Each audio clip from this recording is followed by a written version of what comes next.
The Butte House agreement is over. Hamza Yusuf has resigned as First Minister, and there's less than 1 month to elect his replacement. Last week, Hamza Yusuf brought together the Scottish Greens co-leaders Patrick Harvey and Lorna Slater to remove the Greens from government. The previous agreement was made by Nicola Sturgeon after the 2021 Holyrood elections, returned the SNP to power 1 seat shy of a majority. Neither Green nor SNP members were given any say in the matter, showing a previously unseen level of authority from Yusuf. Lorna Slater herself said this was an act of political cowardice and that Hamza Yusuf could no longer be trusted. Yusuf was previously fully in favour of this, but said the balance and his views had shifted. Let's also bear in mind, of course, neither party is perfect, with the Greens barely getting anything from the Butte House agreement themselves.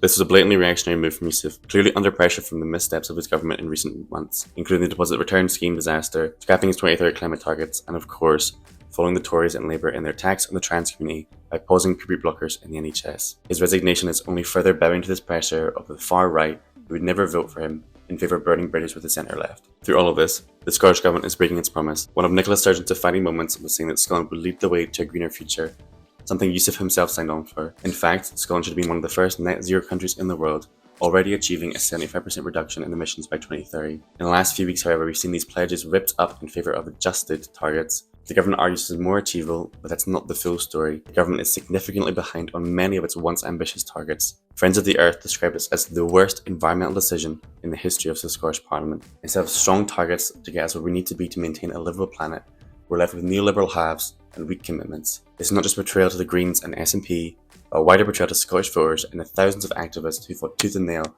to get these pledges turned into actions.